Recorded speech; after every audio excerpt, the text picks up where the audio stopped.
नमस्कार, 9 की खबर देख रहे हैं आप और मैं आपके साथ रंजना रावत। बुलेटिन की शुरुआत बड़ी खबर के साथ करेंगे और बड़ी खबर छपरा से, जहां छपरा की इशुआपर में पुलिस की टीम पर हमला हुआ है। तो ये बड़ी खबर इस वक्त छपरा से सामने आ रही है, जहां छपरा की इशुआपर में पुलिस की टीम पर हमला, छापेमारी करने गई पुलिस टीम पर हमला किया गया। आपको बताते चले कि हमले में थानाध्यक्ष संजय राम जख्मी बताए जा रहे हैं।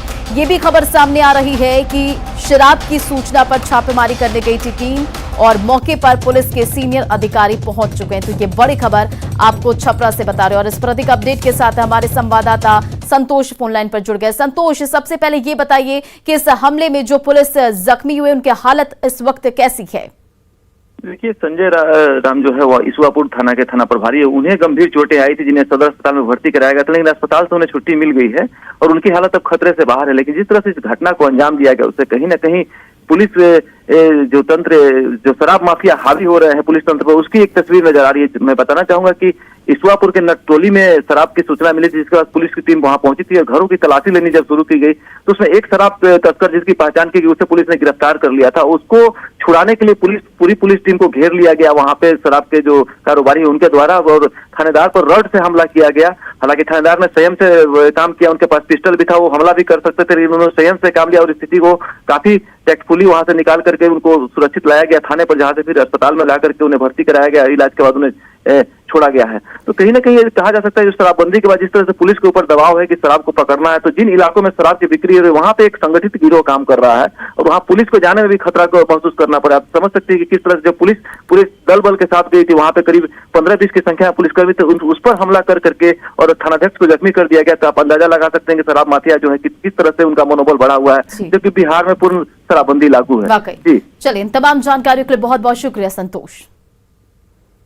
बढ़ते आगे और अगली बड़ी खबर मोतिहारी से सामने आ रही, जहां छापेमारी करने गई पुलिस की टीम पर हमला हुआ है। तो ये बड़ी खबर मोतिहारी से, जहां छापेमारी करने गई पुलिस की टीम पर हमला, पुलिस जीप का शीशा टूटा और एक पुलिसकर्मी घायल भी बताए जा रहे हैं। तो ये बड़ी खबर आपको मोतिहारी से बताते चले कि शराब निर्माण के खिलाफ छापेमारी करने गई थी पुलिस।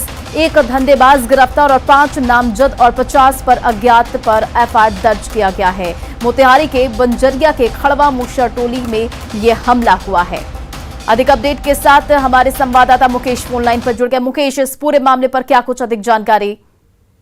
जी रजना, बता दूं कि यह घटना बीती रात की है। बंजरिया थाना क्षेत्र के खड़वा मुशा टोली क्षेत्र की है, गाँव की है, यहाँ पुलिस छापामारी करने गई थी और शराब निर्माण की सूचना मिली थी। पुलिस पर बंजरिया थाना क्षेत्र में तीसरा बार हमला हुआ है, जहाँ पुलिस को चोट आई है और पुलिस इसमें बीती रात घटना जो हुई है उसमें एक पुलिसकर्मी को चोट आई, जबकि ग्रामीणों के पथराव और लाठी डंडे से प्रहार करने के कारण वहां पर गाड़ी का शीशा फूट गया है। और पुलिस इसमें एक जो निर्माण में का जो सरगना है या फिर उसको हेड कह चाहिए कि उसे गिरफ्तार कर लिया है और उसे थाने लाई है। थाने लाने के दौरान ही यह घटना हुई, जब ग्रामीण एक आक्रोशित हुए और वो पुलिस पर हमला किए। पुलिस किसी तरह ड्राइवर ने सूझबूझ के कहते अपना पुलिस कर्मियों की जान बचाई है, नहीं तो वहां पर और बड़ा हादसा हो सकता था। पुलिस ने इस हमले के लिए के आरोप में 5 लोग नामजद किया है और 50 अज्ञात जो ग्रामीण हैं उन लोगों पर एफआईआर दर्ज किया है। पुलिस आगे की कार्रवाई के लिए जुटी हुई है। उसे सदर अस्पताल में लाया गया, घायल पुलिसकर्मी को सदर अस्पताल में लाया गया और फिर उसे इलाज के बाद से उसे छोड़ दिया गया, क्योंकि उसे हल्की चोटें आई थी। एक आध 2 डंटे या फिर एक आध 2 पत्थर ही लगे हुए थे, ज्यादा चोट नहीं आई थी, जिस कारण उसे छोड़ दिया गया। जी रंजना, इन तमाम जानकारियों के लिए बहुत बहुत शुक्रिया मुकेश। उधर बगहा में दुष्कर्म के एक मामले में लापरवाही के आरोप में महिला थाना अध्यक्ष उमाशंकर मांझी को एसपी ने निलंबित कर दिया है। दरअसल नाबालिग लड़की के साथ रेप के मामले में पंचायत बैठी थी, जिसमें पांचों पर पीड़िता की आबरू का मोल 2 लाख रुपए लगाने का आरोप है। चौंकाने वाली बात यह है कि आरोपी ने पांचों के सामने एक पंचनामा तैयार किया, जिसमें आरोपी ने लड़की के साथ दुष्कर्म की बात स्वीकार की थी। साथ ही इसके लिए जुर्माना के रूप में 2 लाख रुपए देने की भी बात कही गई थी। हालांकि वो बाद में अपनी बात से मुकर गया था। मामला करीब 6 महीने पुराना बताया जा रहा है और इस मामले में महिला थाना की पुलिस ने एफआईआर करने से भी इनकार कर दिया है। और साथ ही शिकायत के बाद अब एसपी ने कार्रवाई करते हुए महिला थानेदार उमाशंकर मांझी को सस्पेंड कर दिया है। और अब बात समस्तीपुर के पैकरा गांव में आग लगने से 2 घर जलकर राख हो गए। बताया जा रहा है कि खाना बनाने के दौरान अचानक निकली एक चिंगारी ने देखते ही देखते घरों को अपनी चपेट में ले लिया और लोग जब तक कुछ समझ पाते तब तक आग पूरी तरह से फैल चुकी थी। स्थानीय ग्रामीणों और फायर ब्रिगेड की टीम के प्रयास के बाद आग पर काबू पाया जा सका।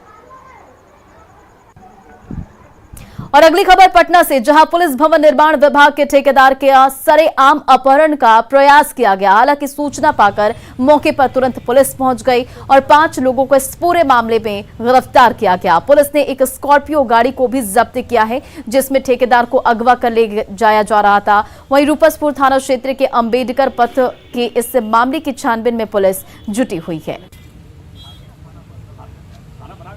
समस्तीपुर के मुर्ग प्रखंड स्थित इंदवारा में रामनवमी के मौके पर निषाद समाज के तीर्थ स्थल बाबा केवल स्थान पर लगने वाले मेले का उद्घाटन बिहार के मुख्यमंत्री नीतीश कुमार सुबह 11 बजे करेंगे और बिहार सरकार के पर्यटन विभाग की तरफ से इस मेले को राजकीय मेले का दर्जा दिया गया है।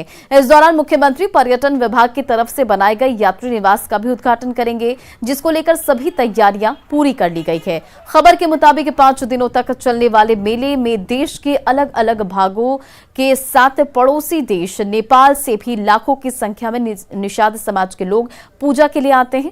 सीएम के आगमन को लेकर जिला प्रशासन की तरफ से कड़े सुरक्षा के इंतजाम किए गए हैं। रामनवमी के शुभ अवसर पर बिहार सरकार के मुख्यमंत्री श्री नीतीश कुमार जी से हमने मिलकर और एक आग्रह पत्र को समर्पित किया था, जिसकी स्वीकृति उन्होंने जिला मुख्यालय को दे दी है और उनके साथ आने वाले एनडीए सभी नेताओं का बड़े पैमाने पर सम्मान दी जाएगी। और बिहार के मुंगेर की धरती हमेशा से वीर योद्धाओं के लिए जानी जाती है और इस पहचान को एक बार फिर पुख्ता किया गया है। मुंगेर के आकाश कुमार बादल और देवसंत कुमार ने इन दोनों को राष्ट्रपति वीरता पुलिस पदक से सम्मानित किया गया। 31 मई 2019 को जैश-ए-मोहम्मद के आतंकी के छुपे होने की सूचना पर आकाश ने अपने अदम्य साहस और पराक्रम का परिचय देते हुए अपनी टीम की अगुवाई की। पुलवामा के तराल में हुए एनकाउंटर में उन्होंने 2 आतंकवादियों को यावर अहमद नजर और जुनैद अहमद को मार गिराया था। शौर्य दिवस के मौके पर केंद्र सरकार के गृह सचिव अजय कुमार भल्ला ने आकाश को राष्ट्रपति वीरता पुलिस पदक से सम्मानित किया। वहीं मुंगेर के लाल सीआरपीएफ जवान देवसंत दूसरी बार राष्ट्रपति के पुलिस वीरता पदक से दिल्ली में सम्मानित किए गए। मुंगेर जिले के बरियारपुर प्रखंड अंतर्गत नया छावनी में रहने वाले मिथिलेश प्रसाद यादव के बेटे सीआरपीएफ जवान देवसंत कुमार ने फिदायिन हमले को नाकाम किया था और यह हमला श्रीनगर अंतर्राष्ट्रीय हवाई अड्डे के पास बीएसएफ के 182 बटालियन के कैंप पर हुआ था। 3 खूंखार आतंकवादी सीआरपीएफ की वर्दी पहनकर घुस आए थे। देवसंत कुमार ने आमने सामने की लड़ाई में एक आतंकवादी को मार गिराया था और बीएसएफ के 5 जवानों को सुरक्षित बाहर निकाल लिया था। इस अदम्य साहस, निष्ठा और कर्तव्य परायणता के लिए उन्हें राष्ट्रपति के पुलिस वीरता पदक से सम्मानित किया गया और इससे पहले भी देवसंत को राष्ट्रपति वीरता पुलिस पदक से नवाजा जा चुका है। मुझे तो पता ही नहीं था कि मतलब मुझे इस चीज से नवाजा जाएगा। जो मुझे ड्यूटी दिया गया था, जो अपने सीनियर के द्वारा जो मुझे आदेश दिया गया था कि आप जाइए अपनी टीम को लेके और न्यूट्रलाइज कीजिए दुश्मन का, उनको खत्म कीजिए, तो बिना सोचे समझे जो है हम अपनी पार्टी को ब्रीफ किए और तुरंत जो है जो लोकेशन बताया गया था उस लोकेशन पे गए और जो हमारी ट्रेनिंग हुई थी जिस हिसाब से उसको ध्यान में रखते हुए हमने फायर कंट्रोल को भी ध्यान में रखा, सारी चीजें और सुरक्षित आर का इस्तेमाल करते हुए अपनी टीम के साथ हमने नेतृत्व किया और दुश्मन को मार गिराया। तो बाद में वो पता लगा कि हाँ ये सारी चीजें होती हैं, तो काफी अच्छा महसूस हो रहा है। शौर्य दिवस के उपलक्ष्य पर माननीय गृह सचिव श्री अजय कुमार भल्ला जी के द्वारा वीरता के पुलिस पदक से दूसरी बार सम्मानित किया गया। यह पदक मुझे श्रीनगर में एक BSF के 182वीं बटालियन के कैंप में हुए फिदाइन अटैक में हुए हमले के दौरान, जिसमें 5 जवान को सुरक्षित बाहर निकाला गया व एक आतंकवादी को आमने सामने की लड़ाई में मार गिराया। आज रामनवमी है और आज मर्यादा पुरुषोत्तम भगवान राम का जन्मदिन और इस अवसर पर मंदिरों में श्रद्धालुओं का सैलाब उमड़ रहा है। पटना से महावीर मंदिर की अद्भुत छटा दिख रही है। रात 2 बजे से ही दर्शन के लिए मंदिर के कपाट खोल दिए गए हैं। श्रद्धालुओं के लिए 2 किलोमीटर लंबा पंडाल बनाया गया है और करीब 2 साल के बाद हो रहे रामनवमी महोत्सव को लेकर पटना महावीर मंदिर में भव्य तैयारी है। इस बार महावीर मंदिर में दर्शन के लिए 3 से 5 लाख श्रद्धालुओं के पहुंचने की उम्मीद है। सुरक्षा व्यवस्था के लिए 200 से अधिक पुलिस के जवानों के साथ 20 से ज्यादा मजिस्ट्रेट की तैनाती की गई है। वहीं महावीर मंदिर में आज राम भक्त हनुमान जी को 25,000 किलो नैवेद्यम का भोग भी लगाएंगे और महावीर मंदिर देश का 10वां मंदिर है जहां के प्रसाद को सर्टिफिकेट मिला हुआ है।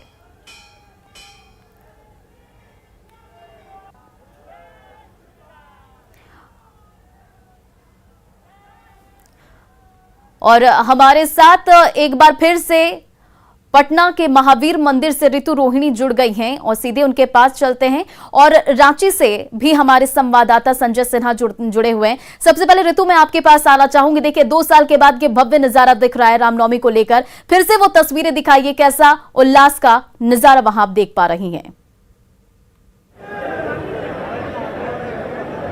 जी बिल्कुल, रामनवमी को लेकर के आप देखिए किस तरीके से तमाम जो भक्त हैं, श्रद्धालु हैं, उनका उत्साह बना हुआ है। दिन चढ़ गया है, गर्मी थोड़ी सी बढ़ गई है, लेकिन जो भक्त हैं, श्रद्धालु हैं, वो लगातार उनकी लंबी आपको कतार यहाँ पर दूर दूर तक जहाँ भी आप देखेंगे सिर्फ इस मंदिर परिसर में सिर्फ भक्त और श्रद्धालु ही दिखाई पड़ेंगे। और सबसे पहले तो मैं आपको वो नैवेद्यम दिखाना चाहूँगी जिसका भोग जो है वो भगवान को लगने वाला है। आप यहाँ सीधे तौर पर तस्वीरों में देखिए, यही वो नैवेद्यम है। जिस तरीके से पटना की पहचान महावीर मंदिर है, उसी तरीके से महावीर मंदिर की पहचान जो है ये नैवेद्यम है। खास तौर से इसे साउथ इंडिया के कारीगर जो है बनाते हैं और ये 108 किलो का नैवेद्यम जो है इसका भोग लगाया जाएगा भगवान को। इसके साथ ही यहाँ पर ड्रोन से पुष्प वर्षा होगी और उसको लेकर के तमाम जो है तैयारियां चल रही है। इसके साथ ही हम आपको इधर तस्वीरों में दिखाना चाहेंगे कि जो भक्त हैं वो यहाँ पर लाइन में सुबह से ही लगे हुए हैं दर्शन के लिए। तमाम जो दूर दराज से भी लोग आए हैं। महावीर मंदिर जो है पटना का वो काफ़ी नामी है और यहाँ पर ना सिर्फ पटना से बल्कि पटना के बाहर से भी तमाम जो भक्त हैं, श्रद्धालु हैं, वो आस्था की इस पर्व में आते हैं। वो अपने श्रद्धा भाव से भगवान के दर्शन के लिए, क्योंकि पिछले 2 सालों से कोरोना की वजह से ये जो मंदिर परिसर है वो कोरोना के कारण लगी पाबंदियों की वजह से बंद था, तो ऐसे में वो जो भक्त हैं, श्रद्धालु हैं, वो आ नहीं पाए थे, तो वो पिछले 2 साल की जो कसर है वो निकाल रहे हैं। इससे पहले आपको मैं सीधे तौर पर तस्वीरें यहाँ दिखा रही हूँ भगवान की। आप यहाँ पर देखिए कि किस तरीके से श्रृंगार किया गया है और श्रृंगार के लिए खास तौर पर अयोध्या से पंडितों का दल आया था, जो रात के 2 बजे भगवान का श्रृंगार किया गया और उसके बाद इस पट को खोल दिया गया। हमारे साथ यहाँ पर कुछ श्रद्धालु भी हैं, हम उनसे बातचीत करेंगे। कहाँ से आ रहे हैं आप? कितने देर से लाइन में लगे हुए हैं? करीब यहाँ 4 घंटे से लगे लाइन में लगे हुए हैं। पटना सिटी से आ रहे हैं। क्या कहेंगे रामनवमी को लेकर के, कैसा उत्साह है? बहुत अच्छा, बहुत अच्छा। सिटी से इतनी दूर से आए हैं, भगवान श्री राम की भक्ति को लेकर क्या कुछ कहेंगे? हाँ, भगवान श्री राम के बहुत दिन से आ रहे हैं, इसमें अच्छी बात है, सब लोग आते हैं। जी, आप कहाँ से आ रहे हैं सर? पुनपुन से। इतनी दूर से आए, कितने बजे से है लाइन में? ये 5:20 से सुबह से है, अभी तक जमे हुए हैं। क्या कहेंगे रामनवमी को लेकर? बस यही जय श्री राम, जय श्री राम। तो बिल्कुल, जय श्री राम, जय हनुमान, इन्हीं नारों से जो ये पूरा मंदिर परिसर है वो गुंजमान है। आप जहाँ भी देखेंगे लोगों की जो भक्त है, श्रद्धालु है, उनके आप बने रहिए, तस्वीरें हम आपसे फिर देखेंगे, लेकिन इस वक्त आपको लिए चलते हैं रांची, जहां से हमारे संवाददाता संजय सिन्हा जुड़े हुए हैं। संजय, आप इस वक्त कहां मौजूद है? वो भव्य तैयारी रामनवमी को लेकर हमारे दर्शकों को दिखाइए।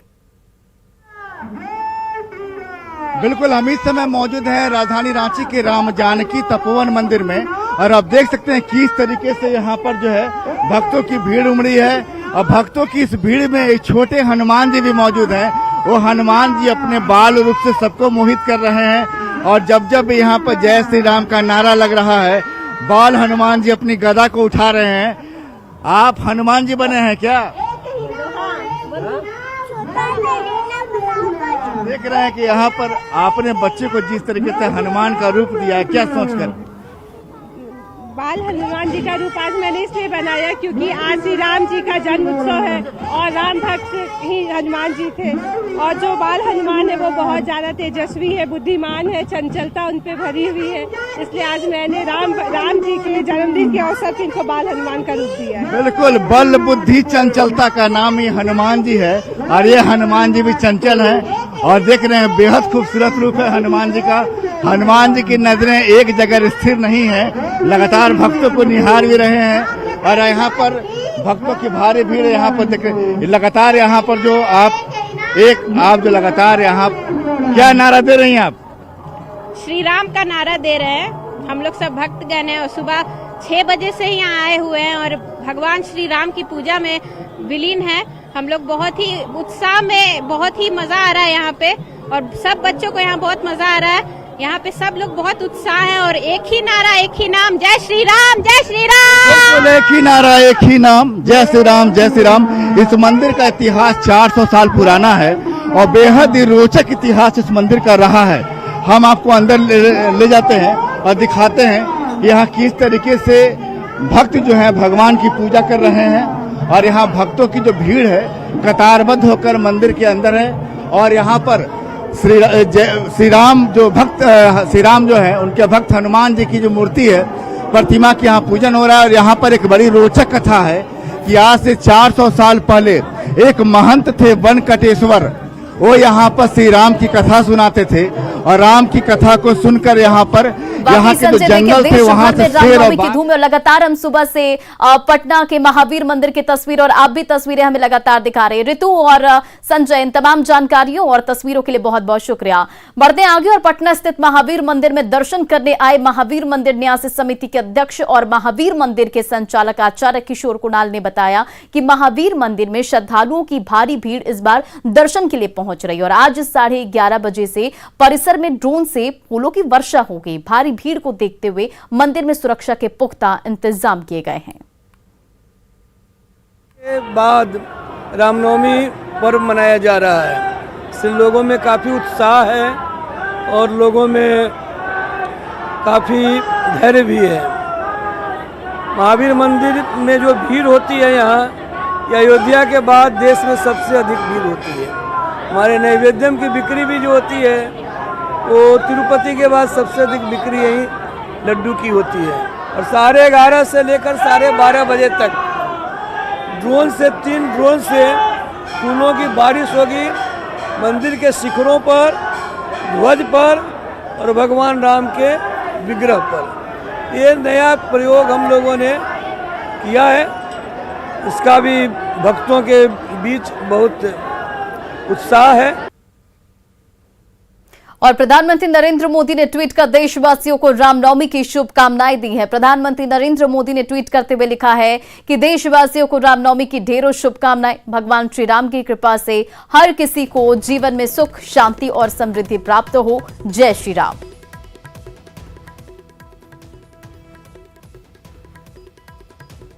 रामनवमी पर पटना के हनुमान मंदिर में नैवेद्यम का खास भोग लगेगा और हर श्रद्धालुओं को भी नैवेद्यम का प्रसाद मिल सके, इसके लिए बीते कई दिनों से कई कारीगर 25,000 किलो नैवेद्यम बनाने में जुटे हुए हैं। देखिए नैवेद्यम के खास प्रसाद पर हमारी खास रिपोर्ट।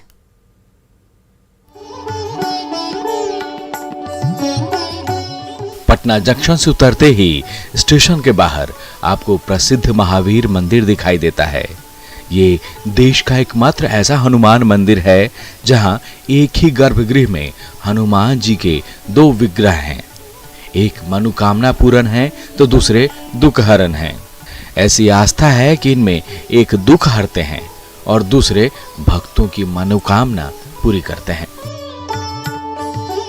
पूजा को परोपकार से जोड़ने वाला उत्तर भारत का ये पहला मंदिर सिर्फ अपने 2 विग्रह के लिए नहीं बल्कि मंदिर में चढ़ाए जाने वाले प्रसाद नैवेद्यम लड्डू के लिए विख्यात है। नैवेद्यम और महावीर मंदिर का जो साथ है वो तकरीबन 30 साल का हो गया है। 1992 में सबसे पहले यहाँ पर पहली बार नैवेद्यम बनाने की शुरुआत हुई थी। उसके बाद से लगातार ये हर साल हर दिन यहाँ पर बनता है। तकरीबन हर दिन की बात करें तो हम डेली 7000 के आसपास एक दिन में नैवेद्यम बनाया जाता है और हर कोई जो है इसका दीवाना है। तिरुपति मंदिर के विशेषज्ञ कारीगरों के हाथों से बनाया जाने वाला ये नैवेद्यम लड्डू पटना के महावीर मंदिर की खास पहचान है।